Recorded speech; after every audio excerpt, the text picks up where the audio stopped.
Yeah, hey Kevin. How's the arm feeling now that the regular season's over and you're getting ready to start on the postseason? Oh, it feels good. I don't really get sore at all or anything. I don't really feel that fatigued. The only time I've actually felt maybe tired after a series was the Auburn series, where I threw in all three games, and then the Ole Miss series, the back-to-back 3 innings. But besides that, I feel pretty good. Coach Hobbs comes up to me and asks me if I could throw today, like on Mondays and Tuesdays, and I feel like I could throw in a game. So I feel pretty good. And Coach Van Horn was saying he plans on resting you some a little bit this week, but he also recognizes that some guys need to pitch to kind of stay fresh and loose and everything. How do you feel? I mean, do you feel like you're one of those guys that needs to pitch, or could you benefit from some rest? I think I could benefit from some rest. I think for the majority of like relievers, no one really feels like 100% like, oh, super rested. I feel like we usually stay around like 80 to 90% if you're being honest with yourself. And I think a little bit of rest, like just throwing a little bit in this tournament and getting a little bit of rest, I'll actually be able to get up to 100% in the regional. And I'm really looking forward to seeing other guys getting on the mound and getting some innings in and seeing what they can do. Bob? Hey, Kevin, congrats on your SEC Pitcher of the Year award. There's obviously a lot of good pitchers in this league. What'd you think about getting that award, beating out some guys that are probably going to be super high draft picks? Thank you. I don't know. It's cool. It's pretty surreal. I think God has really blessed me beyond what I could imagine with that. I would have never imagined a year like this. And, like you said, there's a lot of other really good guys in the league. But to be honest, I don't really think about it that much. I kind of just am focused on the postseason now and finishing kind of the final goal that we have in winning it all. And I don't know. A couple weeks ago on the Zoom, you mentioned beet juice and kind of smiled. Is that actually a real part of your regime? I mean, how does that play into your daily routine, and how did you get, if you do drink it, if you're serious, how much do you drink? How'd you get started? And what's it taste like? I've never had it, but I can't imagine it tastes very good. Maybe it does. I don't. Apparently, I kind of like it. It kind of reminds me of like a unsweet tea, kind of like a bitterish, but I like unsweet tea. For majority of the guys that try it, because I've had it, they tell me it's awful. So I guess it's awful. But I started because I started trying to not eat or drink like sugars, like artificial sugars or added sugars.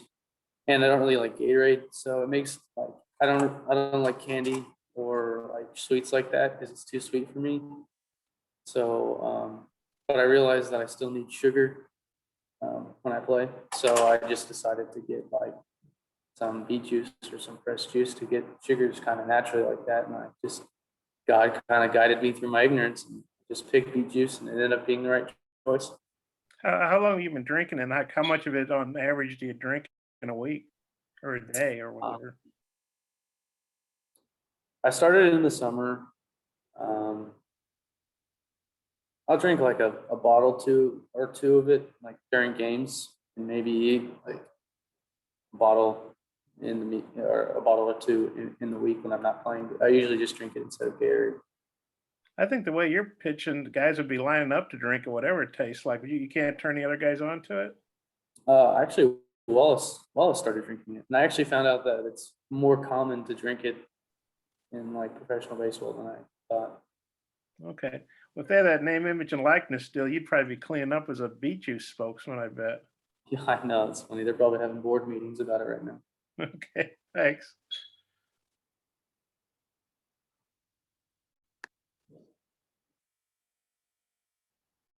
Oliver just walked out. I think he's with Van Horn.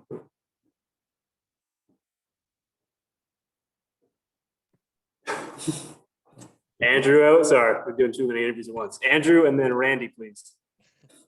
Okay, Kevin, you started the 2017 SEC Championship game in Hoover back, long time ago. Just what do you remember about that experience, and how excited are you to be back for now, I guess, your third time in Hoover? Hoover's always been one of my favorite times of the year, to be honest. It's just kind of the season's over. It's just kind of a fun tournament, seeing all the other teams here and kind of talking with the other guys. It seems like long ago and kind of weird that I started one of those games. But I always enjoy my time. And also, your pitcher of the year nod always gets the attention, and rightfully so, but you also were named to the all defensive team the other day. So how do you feel about having some bragging rights every time y'all do PFPs for the rest of the year? I'll credit to Coach Hobbs on that. I don't know. Coach Hobbs has always thought he's mentioned it before that he thinks that guys that are good at spinning off speed are good at doing PFPs, and it's kind of true. But I don't know. I was kind of shocked that I made the all defensive team. I just didn't. You just don't really think about pitchers on an all defensive team, so that is kind of cool.